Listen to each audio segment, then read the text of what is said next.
तो आ जाते हैं लॉज ऑफ मोशन के क्वेश्चन आंसर्स पे, जो कि एक्सरसाइज से रिलेट करते हैं। ये हमारा आखिरी सेगमेंट रहेगा इस चैप्टर का। पहला question, given the magnitude and direction, give the magnitude and direction of the net force acting on. अच्छा, हमें डायरेक्शन बताना है, मैग्नीट्यूड बताना है। पहला है drop of rain falling down with a constant speed. Second, cork of mass 10 gram floating on. अच्छा, cork को जानते होगे, तो वो जब बैडमिंटन खेलते हैं, है ना। तो पहले कह रहे हैं rain drop is falling at constant speed, therefore acceleration will be zero. सही। व्हेन एक्सेलरेशन जीरो हो तो फोर्स एक्टिंग होगा वो भी ज़ीरो हो जाएगा।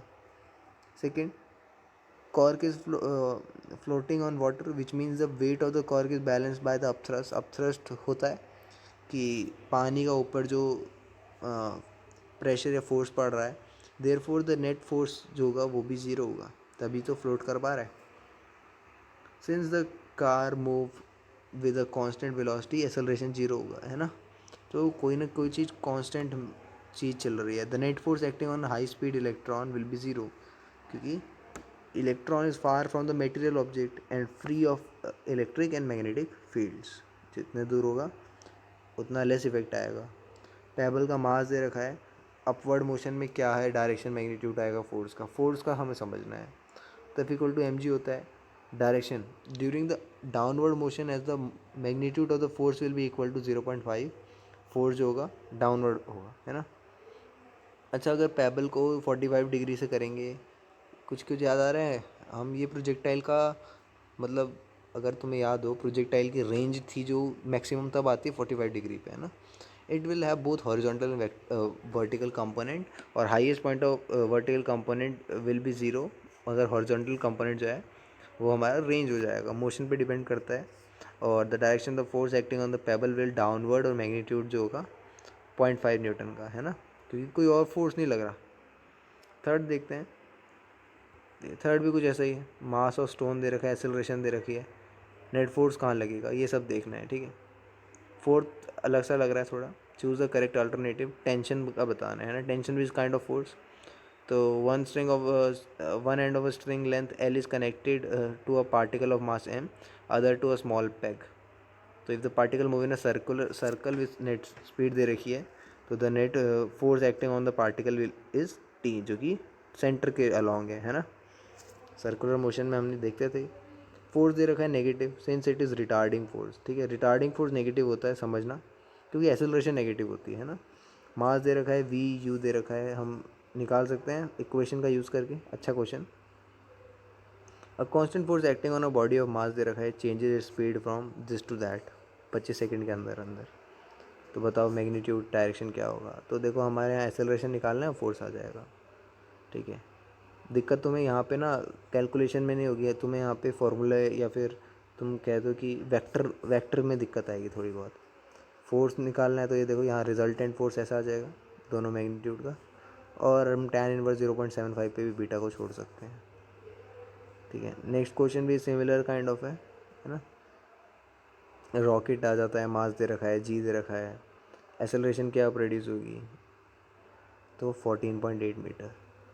thus the thrust should produce a net acceleration of this, ठीक है, अपोज करने के लिए लास्ट में एम ए लगा दिया। फोर्स हमारा रिटार्डिंग फोर्स है, again s equal to u t वाला फॉर्मूला लगाना है, और अलग अलग पोजीशन पे हमें वैल्यूज़ निकालनी है। ट्रक का केस दे रखा है, देखो ऐसे क्वेश्चन मैंने तुम्हें एग्जांपल में भी बता रखे हैं, तुम ध्यान रखना, कंपोनेंट वाले क्वेश्चन तंग करेंगे तुम्हें अगर नहीं समझे अच्छे से। तो वी एक्स और वी वाई दे रखा है, थीटा जो है वो हमें वी एक्स के अलॉन्ग है, क्योंकि बेस के अलॉन्ग होता है।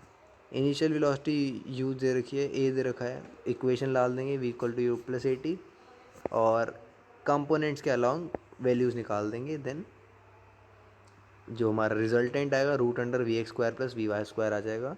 वेक्टर में अच्छे से पढ़ चुके हैं, ठीक है। फिर when the stone is drop from the truck, the horizontal force जो है जीरो हो जाएगा, और एक्सेलरेशन जो है वो तो वही रहेगी। नेक्स्ट है ये कह रहे हैं कि bob of mass 0.1 kg hung from a ceiling, string दे रखी 2 मीटर की, is set into oscillation oscillation, sorry, the speed of the bob as its mean position is 1 meter per second. What is the trajectory of the bob if the string is cut when the bob is extreme position पे हो या फिर main position पे हो? ठीक है, trajectory क्या रहेगी कुछ सोच के देखो. तुम झूला झूलते हो, है ना, झूला हवा में ही झूल रहा है वो, वहीं पे तुमने झूला तोड़ दिया तो वो कहाँ जाएगा? तो बॉब जो होगा एक्सट्रीम पोजीशन पे होगा तो वेलोसिटी जीरो होगी. So if the string is cut the bob will fall vertically downward under the weight F is equal to m g. बात समझना, ठीक है, वो डायरेक्ट नीचे गिरेगा. सेकेंड है कि अगर मीन पोजीशन पे होगी तो bob has a horizontal velocity. तो if the string is cut the bob is behave like a projectile and will fall on the ground after taking a parabola. ठीक है, ये अच्छा कॉन्सेप्ट लगा. हम सोचते कोने में जैसे ही हम करेंगे तुरंत वो गिर जाएगा दूर को कहीं, नहीं, सेंटर में करोगे तब गिरेगा. मास दे रखा है, जी दे रखा है, ठीक है, न्यूटन लॉ लगाने, लिफ्टिंग करना है अपवर्ड तो हमारा ऐड हो जाएगा. ठीक है, डाउनवर्ड के लिए सब्ट्रैक्ट करना पड़ जाएगा, दैट इज जीरो हो जाएगा. वेटलेसनेस, अच्छा क्वेश्चन है. क्या कह रहा है कि a man of mass 70 kg stand on a weighing machine in a lift जो कि अपवर्ड मूव कर रही है 10 मीटर पर सेकेंड से. डाउनवर्ड एसेलरेशन दे रखी है 10 मीटर पर सेकेंड स्क्वायर 5 सॉरी, फिर अपवर्ड की भी दे रखी है. तो रीडिंग क्या होगी और क्या होगा अगर लिफ्ट मैकेनिज्म फेल हो गया? तो मास दे रखा है 70 किलो है ना, ग्रेविटेशन दे रखा है 10 मीटर पर सेकेंड स्क्वायर. तो weighing machine is each case R निकालेगी, reaction that is apparent weight. तो एम जी हो जाएगा 700 न्यूटन स्टार्टिंग में. जब when the lift moving upward with uniform speed तो इसका एक्सेलरेशन क्या होगा? ज़ीरो. ये चीज़ समझ में आती है ना. तो ग्रेविटेशन रह गया सिर्फ, क्योंकि लिफ्ट का तो एक्सेलरेट ही नहीं हुआ. सेकेंड है लिफ्ट डाउनवर्ड आ रही है, इस बार एक्सेलरेशन दे रखी है. तो लिफ्ट नीचे आ रही है और ग्रेविटेशन भी नीचे लगता है ना. तो देख रहे हो किस तरह से अपोज हो रहा है. कह सकते हैं कि using Newton second law the equation of motion can be written as R plus m g, यानी दोनों फोर्स को मिला के हमारा एम ए बन रहा है. एक्चुअल मास मतलब एक्चुअल आदमी 70 किलो के आदमी में जितना फोर्स लग रहा है ना, वो रिजल्टेंट में ऐड होगा हमारा ग्रेविटेशन. जब ये दोनों ऐड हुए इसका मतलब हमें निकालना है रिजल्टेंट. तो एम ब्रैकेट में जी माइनस ए. ठीक है, ये कन्फ्यूजन लग सकता है तुम्हें, मगर बैलेंस करना है इक्वेशन को तो इस तरह से आएगा. दैट इज़ 350 न्यूटन, जो कि कम होगा पहले से. अब लिफ्ट जो है ऊपर को जा रही है, ठीक है, तो कितना रिएक्शन आएगा? अब तुम खुद सोचो, अगर लिफ्ट ऊपर को जा रही है, तुम्हारा वेटिंग मशीन जो है वो नीचे को दम लगाएगी, है ना, तुम्हारा पैर के जान ज़्यादा लगेगी. तो इस वजह से होता है ऐसा. और अगर ग्रेविटी का वो नहीं है, अगर फ्री फॉल कर रही है तो ए इज इक्वल टू जी हो जाएगा और रिएक्शन जो हो जाएगा हमारा वो ज़ीरो हो जाएगा, क्योंकि यहाँ पे लिफ्ट भी फ्री फॉल कर रही है, इंसान भी फ्री फॉल कर रहा है ना. अच्छा क्वेश्चन था ये. The figure showing the position time graph of a particle mass दे रखा है. Force on the particle for t smaller than zero, impulse दे रखा है. कंसीडर वन डायमेंशनल मोशन है. जब टी स्मॉलर देन जीरो है, distance covered by particle is zero, therefore force on the particle zero हो जाएगा, है ना. फिर फोर्स जीरो मतलब देख लेना, ठीक है. कांस्टेंट अगर वेलोसिटी होगी तो एक्सेलरेशन होगा नहीं, और जब होगा तो इम्पल्स वगैरह निकाल सकते हो. दो बॉडीज़ दे रखी हैं, ठीक. हाँ, ये ऐसे क्वेश्चन तैयार रखना, ठीक है, क्योंकि यहाँ पे जो mass of the system consider होता है दोनों का सम हो जाएगा, और फिर जाके टेंशन वगैरह के साथ तुम्हें रिलेट करना पड़ेगा. ये देखो, ये पूरी प्रॉब्लम्स आ गए ना, इन्हीं की बात कर रहा था मैं तुम्हें स्टार्टिंग ऑफ दिस चैप्टर पे.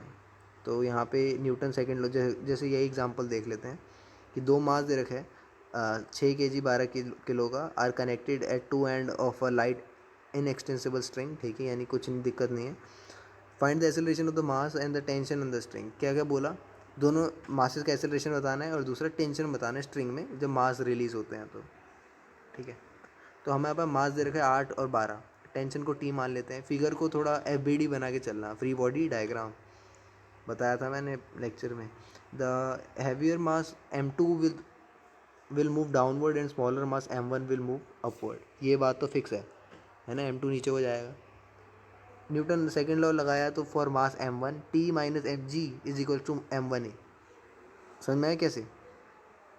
सेकेंड लॉ लगा रहे हैं, कह रहे T minus m g, m g तो लग रहा है नीचे को, टेंशन लग रही है ऊपर को, ज़्यादा क्या है, टेंशन ज़्यादा है ना, तो T minus m g is equal to m one a हो जाएगा, यानी m one g for mass two. अब मास टू जो है वो ज़्यादा है, तो उसको एम टू जी को पहले रखना है, minus T is equal to m two a, दोनों को ऐड कर देते हैं, इक्वेशन आई, हमारी एक्सेलरेशन आ जाएगी।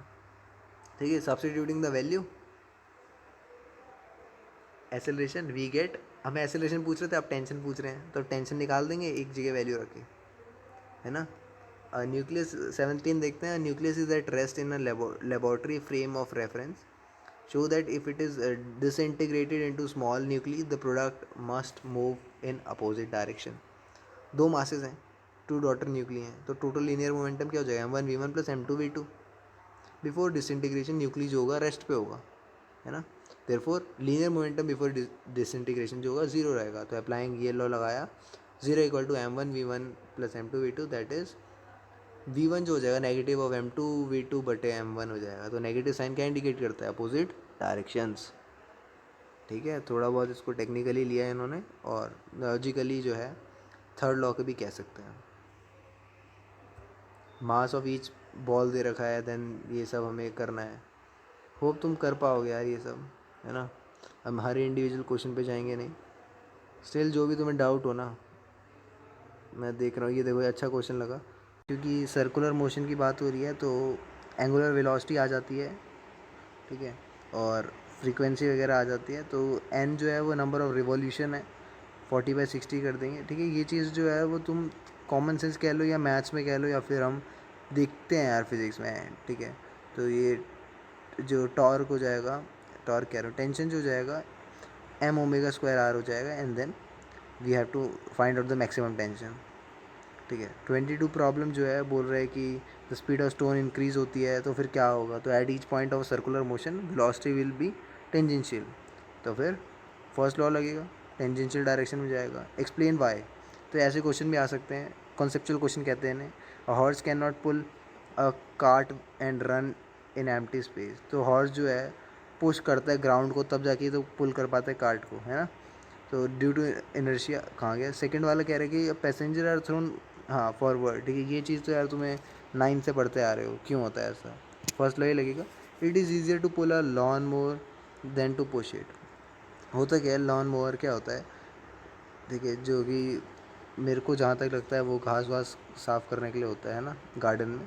The vertical component of the applied force act upward and reduce the effective weight, और जब पुश करते हैं तो vertical component act in the direction of weight, therefore it increases the weight. ठीक है, तो when the batsman hit the ball will have large momentum, तो जब कैच करता है तो इम्पैक्ट कम लगता है ना, यहाँ इम्पल्स का काम आ जाता है, टाइम का चक्कर है, तो फोर्स कम हो जाता है। फिगर दिखा रही है पोजीशन टाइम, ऐसे क्वेश्चन भी तंग कर सकता है तुम्हें जब तुम्हें ग्राफ दे रखा हो। तो velocity is equal to displacement upon time होता है, initial momentum m u, final momentum लगा दिया m v, and then we have to calculate the magnitude of impulse, that is change in momentum. ठीक है, इस फिगर में देखो, ये फिगर अच्छी है यार, ये तो कोफिशिएंट ऑफ स्टैटिक फ्रिक्शन दे रखा है, तो हमें एक्सेलरेशन दे रखा है, म्यू एस स्टैटिक फ्रिक्शन का कोफिशिएंट दे रखा है, एम मास दे रखा है, मैक्सिमम क्या हो जाएगा, म्यू एस एन हो जाएगा, और mu s N equal to mu s m g, that is mu x m e max, तो ए मैक्स निकालना है 2 मीटर/सेकेंड स्क्वायर आ गया। ठीक, कुछ कुछ चीज़ें जो है हमें क्वेश्चन से आइडिया लग जाती है। ठीक, अब हेलीकॉप्टर वाला क्वेश्चन आ गया, ये भी ऐसा ही कुछ है ना, चीज़ें रिपीट होती हैं, स्ट्रीमर फ्लो करता है, ये देखो डेंसिटी ऑफ वाटर क्या होता है, kg/m³ ना, मास दे रखा है, तो mu A V, mass into velocity, 1 coin are put on top of one another, each coin has mass m, magnitude and direction of the force on the 7th coin, तो the force is due to the weight of the 3 coins जो कि उसके ऊपर रखे गए हैं, तो force on 1 coin is mg, तो 3 का क्या होता है 3 mg। अच्छा क्वेश्चन है यार ये, है ना, है छोटा सा क्वेश्चन, बस तुम्हारे कॉन्सेप्ट क्लियर करता है। Force on the 7th coin by the 8th coin और the reaction of 6th coin on the 7th coin, तो सारे केसेस लेने। 8th coin is already under the weight of 2 coins above it, तो it has its own wait also, है ना, तो 8th coin जो होगा 3 coin अबव हो जाएगा, again the same thing. 6th coin is under the weight of the 4 coin, है ना, तो 4 mg लग जाएगा, न्यूटन थर्ड लॉ। एयरक्राफ्ट की डायरेक्शन वगैरह दे रखी है, tan थीटा क्या हो जाएगा, बैंकिंग एंगल की बात आ गई है ना, v²/rg। Train run along an unbanked circular track, radius दे रखा है, वेलोसिटी ऑफ ट्रेन दे रखी है, मास दे रखा है, tan से निकाल देंगे अगेन। 32 क्वेश्चन थोड़ा अलग सा है, अच्छा सा है।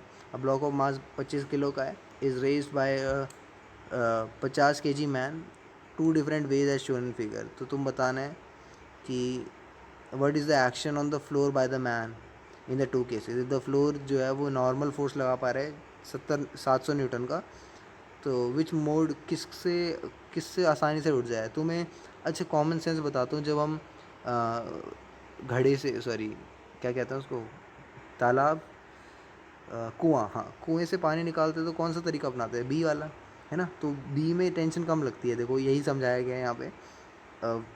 वेट निकाला हमने, वेट ऑफ मैन निकाला न्यूटन में, देन उसके बाद ऐड कर दिया। तो थर्ड लॉ कहता है the action on the floor by the man is 750, और इन दिस केस सेकंड वाले केस में 250 ही लगेगा, ठीक है, क्योंकि वो ऊपर को कर रहा है। तो समझ में आ रहा है लॉजिक क्या है। 33 क्वेश्चन मोंकी वाला क्वेश्चन पूछा जाता है पेपर में, ठीक है, टेंशन का खेल है, T-mg=ma, ठीक है। ये चीज़ का चक्कर देख लेना यार तुम, ठीक है, नहीं आ रहा है जो पूछना मेरे से। अच्छे क्वेश्चन है बाकी के लास्ट वाले सारे, ठीक है। मैं इसको ऐसे नीचे कर रहा हूँ, रीज़न बीइंग कि ज़्यादा टाइम हो गया है ना, तो मैं होप करूँगा कि तुम्हें ये चीज़ें समझ में आ जाएंगी, और इन क्वेश्चंस को ट्राई करना। नहीं होता है कोई बात नहीं, मेरे से पूछ लेना, ठीक है, क्योंकि ये एक एक क्वेश्चन जो है वो आधा आधा घंटा ले सकता है अगर हम समझने को जाएँ तो, है ना। तो आई एम मेकिंग श्योर कि तुम्हें आ जाएगा समझ में, ठीक है, मैं मान के चलता हूँ, वरना तुम मेरे से पूछ भी सकते हो। तो होप तुम्हारा चैप्टर हो जाएगी। आखिरी के 4-5 क्वेश्चन मैंने ज़्यादा नहीं दिखाए हैं, मतलब यू कैन अंडरस्टैंड, ठीक है, समझ सकते हो। नहीं आया तो पूछना। मिलते हैं नेक्स्ट वीडियो में, बाय।